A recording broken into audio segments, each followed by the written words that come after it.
Querida audiencia, gracias por estar con nosotros una vez más en ¿Qué dicen los candidatos?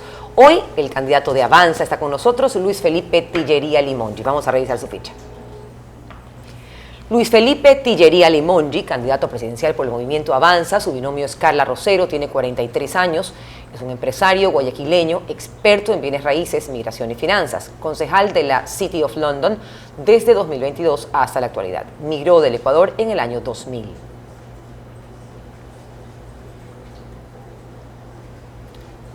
La siguiente diapositiva, esa es la única. Es miembro del Comité de Finanzas, Planificación Urbana y Transporte, Puertos y Salud Ambiental y Combate al Crimen y Desorden. Tiene una maestría en Banca y Finanzas, Marketing Político y Comunicación, Comunicaciones de Marketing y Marketing Estratégico. Luis Felipe, ¿cómo está? Bienvenido. Sí, gracias por estar aquí. Sí, es un placer. Primero que nada, pues un saludo migrante a todos nuestros compatriotas que nos ven vía internet desde Italia, España, Reino Unido, Estados Unidos, especialmente Estados Unidos. Sé que están pasando por momentos duros. Desde el resto de Latinoamérica y en todo el Ecuador. Es un honor estar aquí. Luis Felipe, justamente el hecho de haber sido usted un migrante, de haber salido del Ecuador a buscar un mejor futuro en el año 2000, lo hace tener una visión diferente de la realidad que viven los hermanos que tienen que salir para llevar el pan a su mesa o para encontrar quizás un camino que pueda traer mejores días a sus familias. Desde esa perspectiva de la de un migrante, ¿qué haría usted para que no salga o no migre o no salga del país los ecuatorianos? ¿Cuál sería su bandera de lucha? Sí, a ver, definitivamente es la columna vertebral de nuestro proyecto político. Nosotros venimos a plantear un reseteo total del sistema. Como hombre de finanzas, y mi primera maestría fue en finanzas, he hecho un inventario de lo que tiene el Ecuador. No solamente que tenemos el doble de petróleo que Dubái, Agencia Internacional de Energía, el doble de petróleo que Dubái, no la mitad. Tenemos el doble de petróleo que Dubái, tenemos la capacidad de generar 40 veces la electricidad que actualmente necesitamos. No el doble, no 4 veces, 40 veces. ¿Cuál es el problema en estos dos casos? Que tenemos un sistema estatista en el cual el Estado simplemente quiere quedarse como el dueño de todo y que nadie más invierta, que nadie más aproveche todo el potencial que tiene Ecuador. Los políticos le dicen a usted, por mucha plata que usted tenga, y que pueda usted, por ejemplo, poner 100 hectáreas de paneles solares, o que usted pueda conseguirse la maquinaria en Estados Unidos para perforar y sacar petróleo de un terreno del que usted se adueña. No puede. Los políticos le han dicho, no, María Mercedes, ese negocio es de nosotros solitos. Obviamente, porque ellos han visto, por ejemplo, en la electricidad, la manera de hacer plata y de hacerse rico, él y sus amigos. Correcto. Él y sus amigos, así es. Entonces, nosotros necesitamos resetear ese sistema. O sea, lo que le hemos sido honestos a la ciudadanía, nosotros no queremos administrar este mismo sistema. ¿Cómo reseteas ese sistema cuando está en la Constitución? Cuando la Constitución lo Correcto, prohíbe. hay que cambiar la Constitución. Lo primero, nuestra columna vertebral es precisamente cambiar la Constitución, hacer una Constitución que se asemeje más a las constituciones de los países del primer mundo. El 74% de los jóvenes quiere migrar. ¿Y a dónde quiere migrar? ¿Quiere migrar a Venezuela, Cuba, Nicaragua? No, quiere migrar al primer mundo. Entonces, en lugar de que el 74% de los jóvenes dejen a sus madres, como lo hice yo hace 22 años, llorando en el aeropuerto, mejor hagamos las reformas ahora, las reformas que el primer mundo hizo cuando no era primer mundo, para que Ecuador se enrumbe al primer mundo, para que las oportunidades estén aquí. Tillería volvió para que no tengas que emigrar. Bueno, eso es su eslogan de campaña.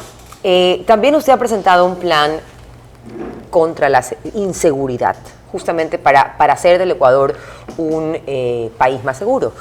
¿De dónde sacar los fondos? ¿Está usted de acuerdo con que países como Estados Unidos vuelvan a poner bases, si son necesarias, en el Ecuador para poderle dar tecnología o poder apuntalar un poco a la seguridad interna del Ecuador? Claro que sí, no solamente bases como las de Estados Unidos, sino otros países. Hoy por hoy el 30% de la droga sale a Bélgica, a Países Bajos, a España, Italia, a Francia, con lo cual hay muchos más países interesados, no solamente en tener bases aquí, eso desde el punto de vista militar nos puede fortalecer. Sin embargo, también necesitamos, y lo tenemos en nuestro plan Artillería contra la Delincuencia, queremos firmar acuerdos de cooperación militar con diferentes ejércitos del mundo, pero también acuerdos de cooperación en materia policial y de centrales de inteligencia. Nosotros queremos entender dónde está la plata, qué cuentas tenemos que congelar. La mayor migración que ha habido de personas buenas aquí fue cuando les congelaron el depósito en el año 2000. Le congelaron los depósitos a la gente de bien. Nosotros queremos hacer eso con el crimen organizado. En el momento en que nosotros comencemos a congelar cuentas a todos los criminales organizados, migrarán a otro país. Pero Luis eso Felipe, es lo que quiero con el crimen. Eso de ahí se hace con la orden de un juez.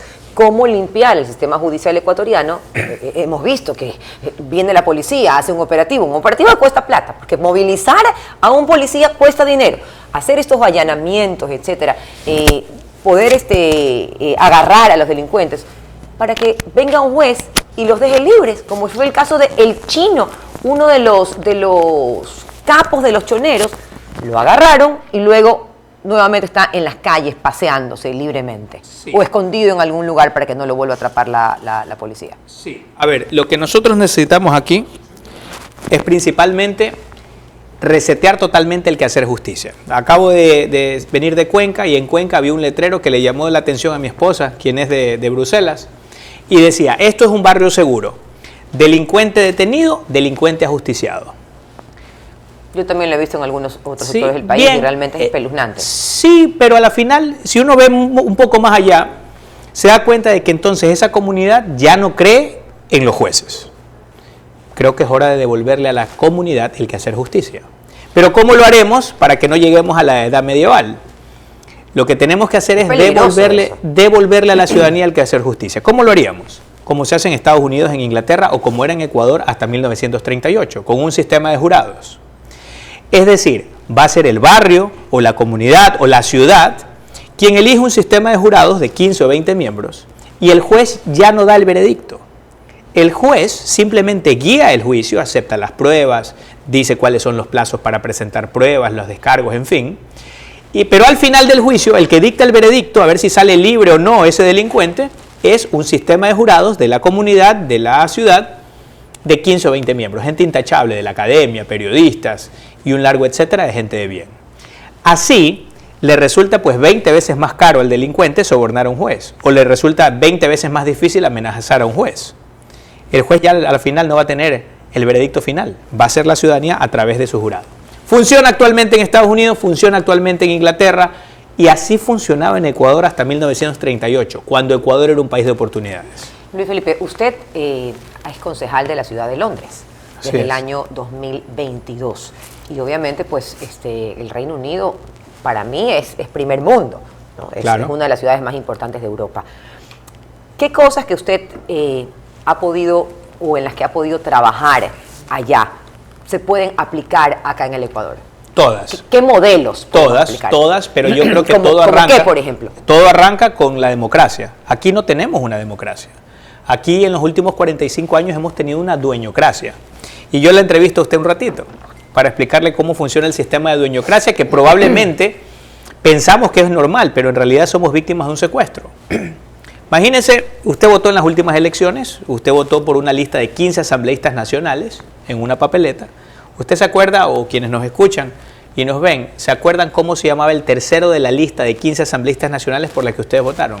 Ahorita no lo recuerdo, pero yo creo que sí tengo yo esa conciencia de saber quiénes son y saber por quién voto, porque es algo que me inculcaron mis padres. Pero eso de ahí, o sea, para contarle, a mí la primera vez que voté, mi papá me acompañó, yo lo acompañaba antes, era todo un ejercicio democrático, o sea, eso me inculcaron a mí desde chicos, pero ahora los chicos no tienen idea. No, bueno, es que ¿por qué es la trampa? ¿Quién voto?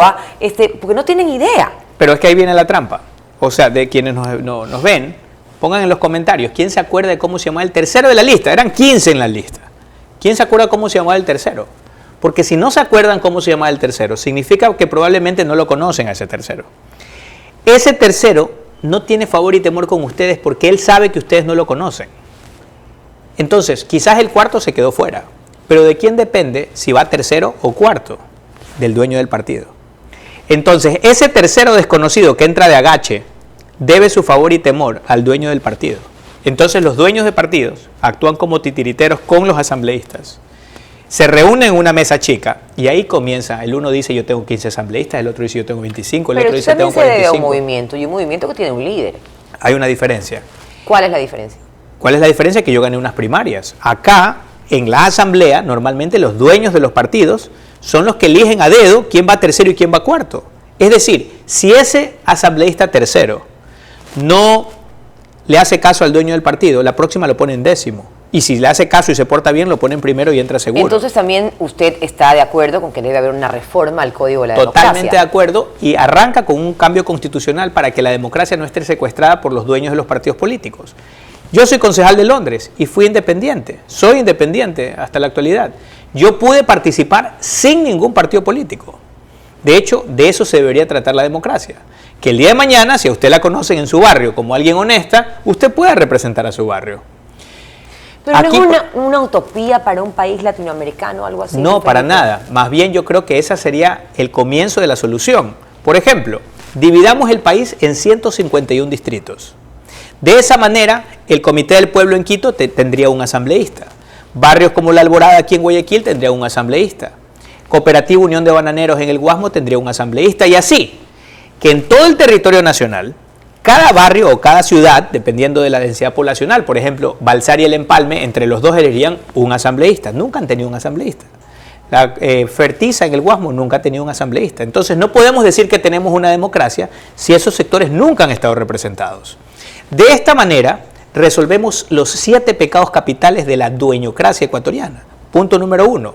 Ya no haría falta afiliarse a un partido político para participar. Punto número 2, no necesitaríamos una gran chequera para recorrer todo el país porque ya no existirían asambleístas nacionales. Los asambleístas serían ni siquiera por cada provincia, por cada cantón o por cada barrio, de acuerdo a si es que ahí hay 100.000 habitantes, 115.000 habitantes.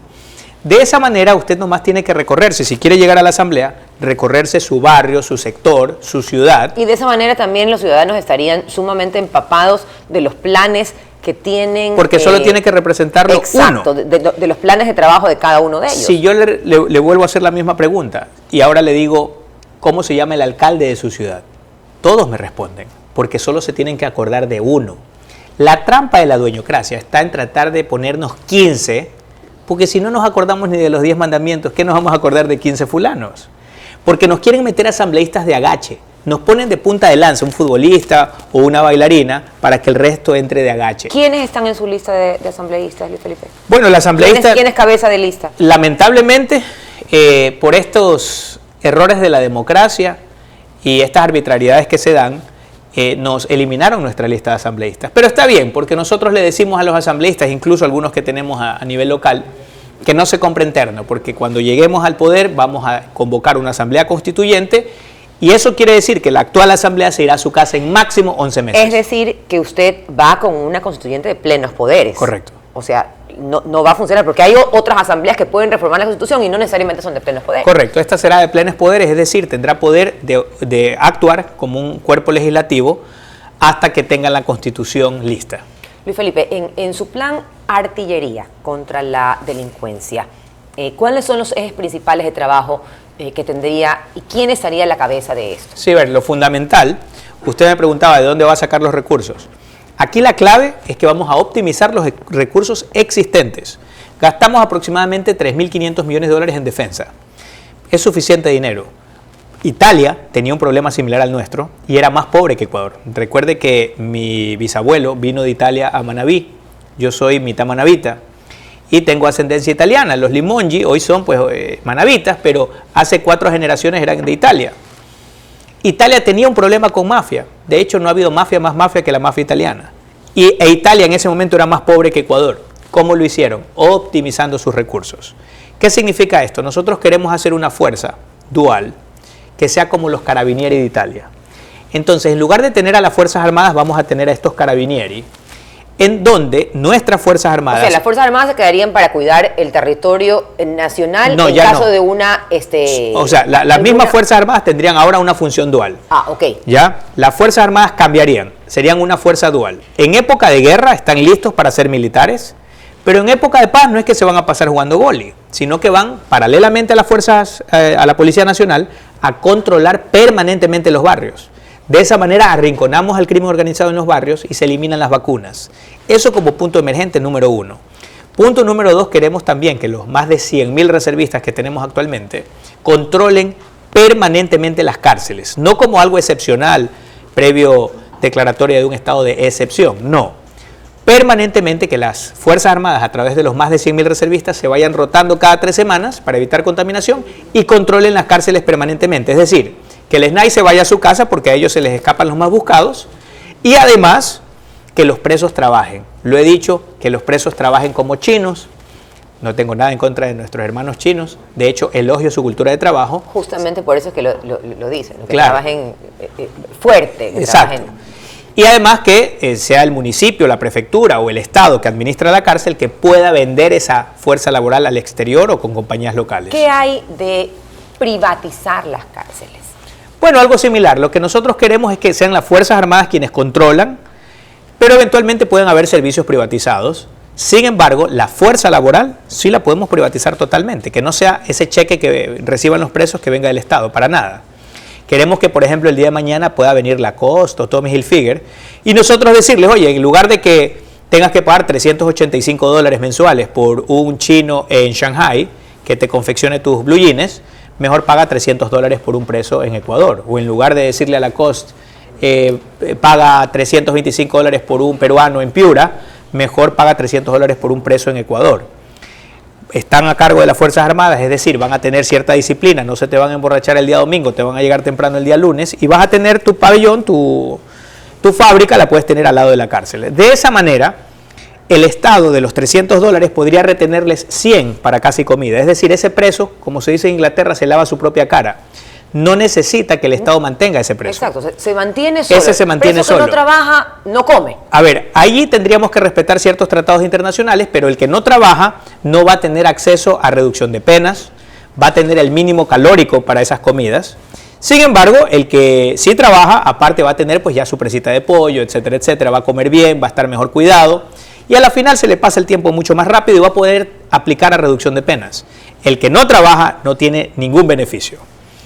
Los segundos $100 pueden ir a una libreta de ahorros en la cual se le vaya armando pues su bolita, como decimos aquí en Guayaquil, cosa que cuando salga de su pena, él va a tener sus, depende de la pena, $5.000, $10.000, para probablemente ser parte de la solución y generar empleo, porque ya ha aprendido a trabajar durante 5, 6, 7, 8 años y eventualmente va a tener su capital. Si se le resulta difícil conseguir trabajo, va a poder emprender y ser parte de la solución, ya que un día fue parte del problema. Y los últimos $100, él los puede destinar a quien elija, a su mamá, a su esposa, a su hija, para que no tengan que estarte mandando mensajes de WhatsApp extorsionándote porque probablemente tiene que seguir parando la olla en la casa desde la cárcel.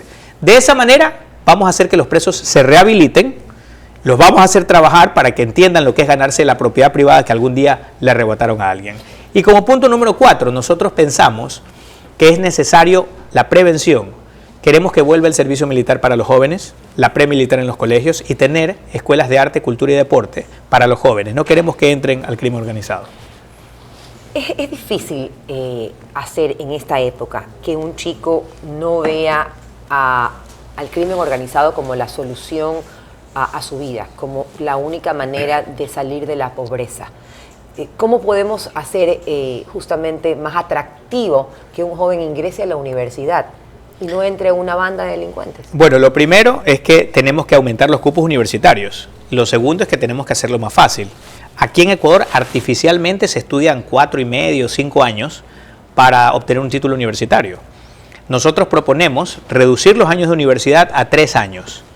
Como se hace en Inglaterra, en Suiza, en Bélgica, en Países Bajos, en Alemania, en Italia. Es decir, yo entiendo que aquí ha habido pues quizás un negociado de las universidades privadas y de alguna manera le bailan al mismo ritmo las universidades públicas. Queremos optimizar los recursos, optimizar el pensum académico y que los chicos puedan salir de su licenciatura en 3 años. De esa manera, reducimos la deserción universitaria, aumentamos la capacidad del Estado para otorgar cupos y además, especialmente pensando en nuestros hermanos migrantes, queremos hacer que por ley todas las universidades públicas tengan su oferta educativa online.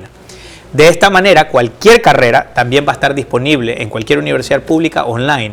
Así no solamente que triplicamos el acceso a la universidad, sino que también lo hacemos mucho más óptimo. Nos vamos a enfocar, en lugar de tantos años de estudiar, en la calidad educativa. Lamentablemente, En Ecuador se estudian 4.5 años promedio y no tenemos ninguna universidad entre las 500 mejores del mundo. En Inglaterra uno estudia 3 años, se enfoca en la calidad educativa y por eso tú tienes que...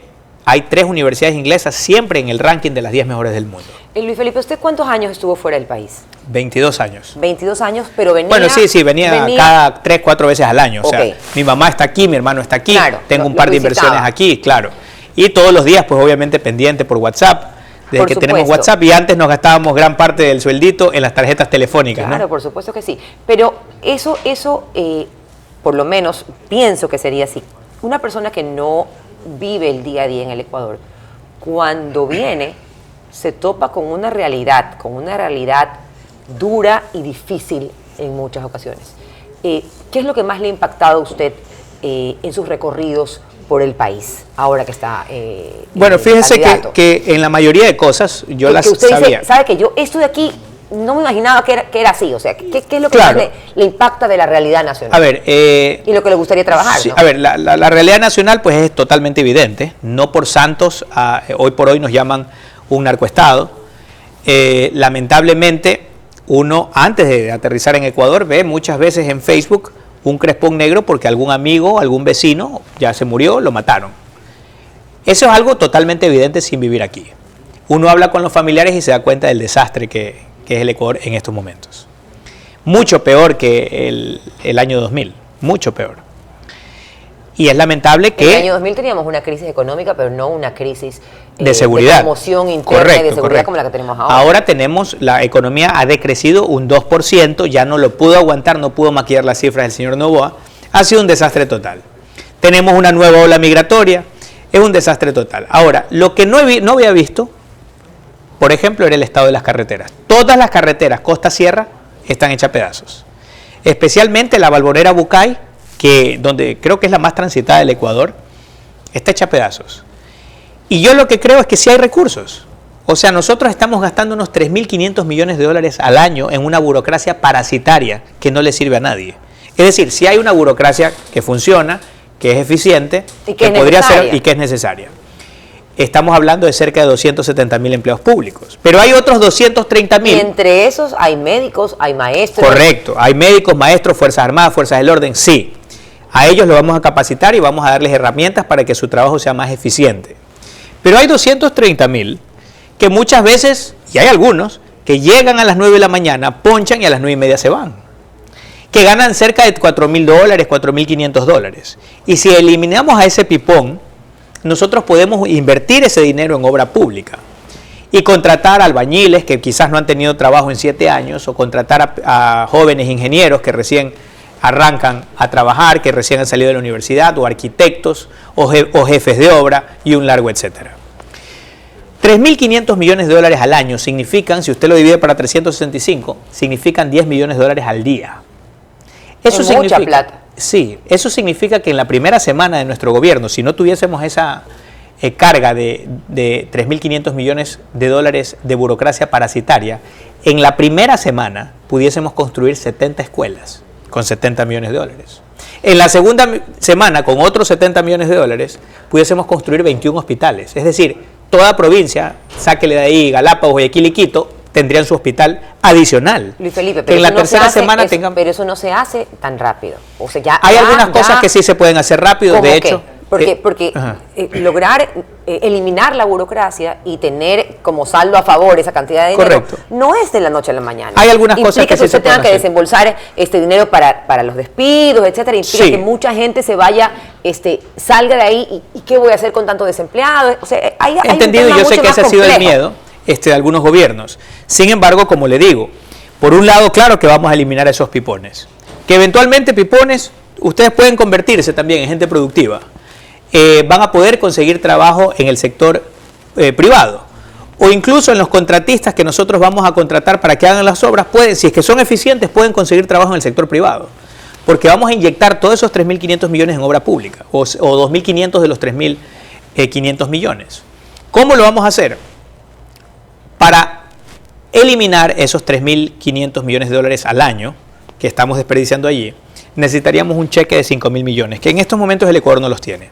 Sin embargo, nosotros pensamos emitir los bonos soberanos de la eficiencia, que pagan el 8% anual. Es decir, un ciudadano que tiene dinero, exceso de liquidez, o una empresa, en lugar de poner su platita pues, en un banco local, puede comprar este tipo de bonos que van a pagar el 8% anual garantizados por los siguientes 8 años.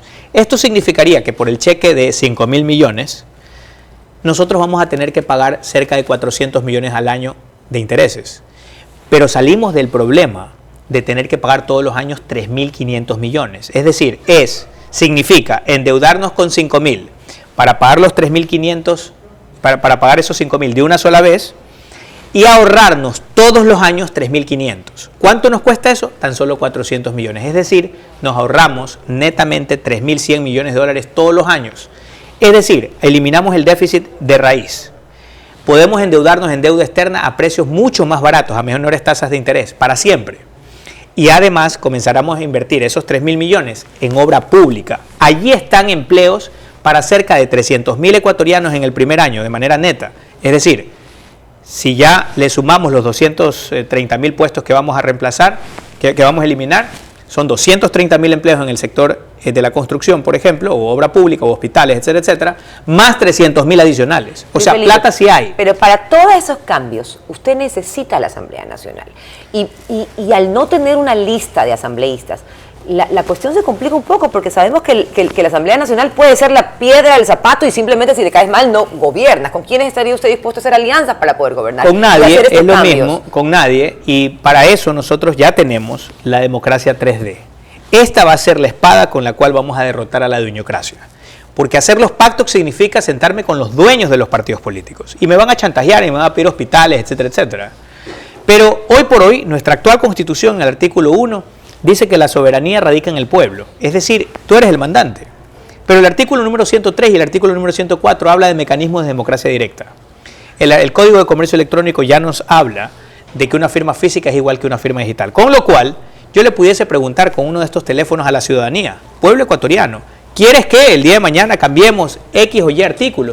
¿Quieres, por ejemplo, que les reduzca el sueldo a los asambleístas a un máximo de 3 salarios mínimos vitales? Lo pudiésemos hacer vía asamblea, vía democracia 3D. Y una vez que la gente nos diga, sí, queremos que les disminuyas el sueldo, bien, le mandamos a la asamblea y le decimos, señores, codifiquen, el pueblo ya ha mandado. De esta manera nos evitamos gastar cada vez que se le tiene que consultar al pueblo 70 millones de dólares en una consulta. Lo podemos hacer de manera digital. E incluso yo entiendo que la penetración de Internet es solamente para el 85% de la población. Pudiésemos hacer que el otro 15% tenga acceso a Internet. Eso sería más barato que estar armando consultas populares cada vez y cuando. Candidato, su mensaje final a la Cámara, por favor, para que todos los votantes sepan muy bien qué es lo que usted les quiere decir. ¿Cómo los va a convencer de que voten por usted? Bueno, yo vengo a resetear el sistema. Yo he sido víctima de este sistema. Por eso no pienso transar con nadie.